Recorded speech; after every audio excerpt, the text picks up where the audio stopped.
ये जो पहली तस्वीर आप देख रहे हैं, इसमें आधुनिक मेडिकल स्टूडेंट शरीर को चीर फाड़ कर उसे अध्ययन करने की कोशिश कर रहे हैं।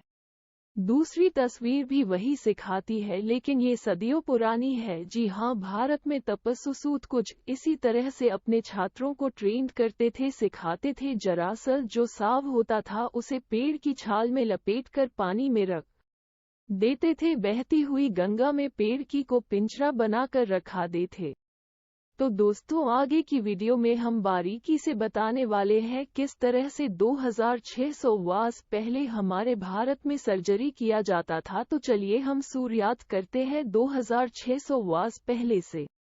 तब तक इनिग्मा ट्यूब 4K को सब्सक्राइब करें।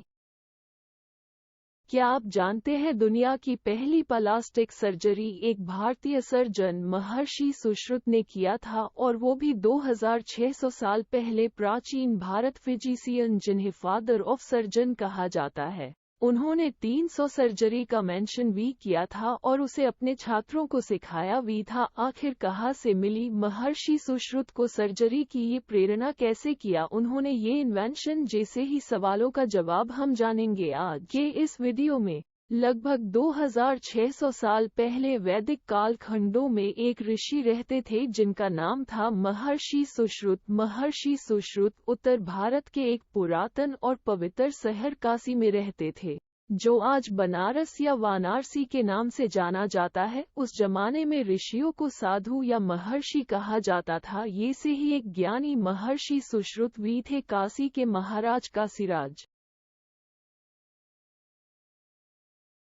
और वो वैद्य बने। एक वैद्य होने के नाते वो इस समय के युद्ध में घायल होने वाला सैनिकों को इलाज करते थे। उन सैनिकों की अवस्था को देख महर्षि सुश्रुत को सर्जरी या साली क्रिया के दोबारा के शरीर के टूटे। उस जमाने में किसी अवैध अपराध की शिक्षा के तौर पर अपराधी के नाक काटने का दंड दिया जाता था।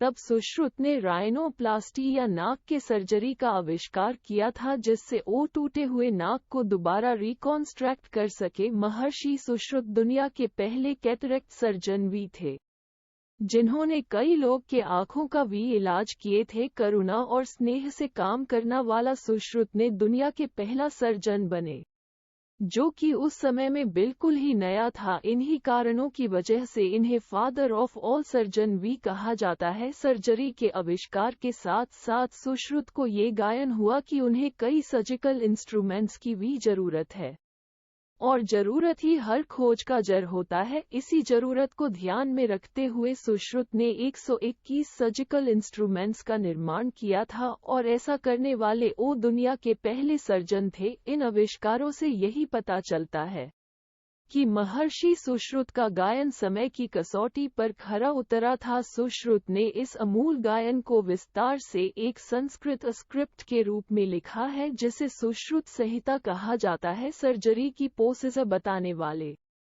यही संस्कृत स्क्रिप्ट आयुर्वेद के 3 पिलर में से एक है, और आयुर्वेद का भी एक खंड है। सुश्रुत संहिता से पता चलता है कि सुश्रुत ने बिना किसी कैंची के मृत शरीर का डाइफसेन या मृत शरीर का अध्ययन किया। उनका ह्यूमन एनाटॉमी ढूंढने का तरीका कुछ इस प्रकार था। वो मृत शरीर को पानी में रखकर उसे डाइकम्पोज्ड बॉडी का समय के साथ अध्ययन करते थे। इसी से उन्होंने शरीर के अस्तर के 4 का लेयर बाय लेयर निरीक्षण किया। इसी प्रयोग से सुश्रुत को सिजेरियन सर्जरी और ब्रेन सर्जरी जैसे कठिन सर्जरी का इन्वेंशन करने में सहायता मिली। सुश्रुत संहिता के अनुसार 1.16 नाक के रिकॉन्स्ट्रक्शन सर्जरी या राइनोप्लास्टिक सर्जरी का विस्तार से सहायता मिली। राइनोप्लास्टिक के अलावा सुश्रुत कैटरेक्ट सर्जरी के नाम से जाने जाते थे। सुश्रुत संहिता में एक वॉल्यूम उत्तर तंत्र में काफी विस्तार से लिखा गया है। ये प्रक्रिया modern surgeon extra capsule lens extraction के समान लगती है, लेकिन सुश्रुत ने यही सर्जरी बिना आधुनिक उपकरणों को कर दिखाया था, जिससे उनके कौशल कई का पता चलता है। सुश्रुत संहिता 600 BCE में लिखी गई है। ये सर्जरी और मेडिसिन का अद्भुत संस्कृत स्क्रिप्ट 8वां शतक में एक अरब ट्रांसलेशन के रूप में दुनिया के सामने आई, जिसका नाम था किताबी शाह शुइन आई और किताबी Sushruta.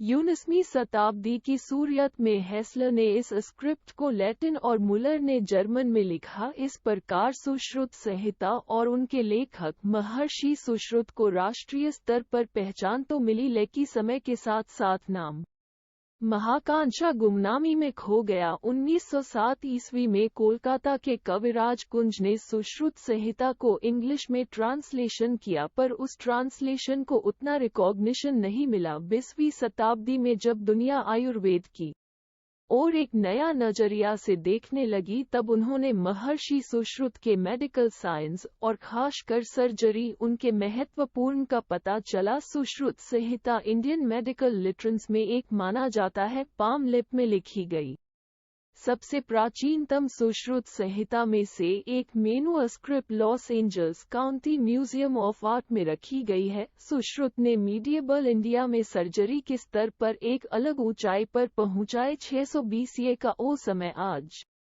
Golden age of surgery के नाम से जाने जाते हैं। 2018 में रॉयल ऑस्ट्रेलियन कॉलेज के सर्जियंस कंस्ट्रक्ट ने सुश्रुत का एक पुतला अपने कैंपस में बनवाया। सुश्रुत की यही इंस्पायर्ड सामान्य बुद्धिमत्ता से प्रभावित होकर ही महर्षि सुश्रुत ने अपने नाम को सार्थ कर दिखाया। पूरी दुनिया में अपने काम की वजह से प्रसिद्ध तो हुए ही, और साथ ही साथ भारतीय मेडिकल नॉलेज को बाकी दुनिया के मुकाबले सबसे ज्यादा विकसित किया।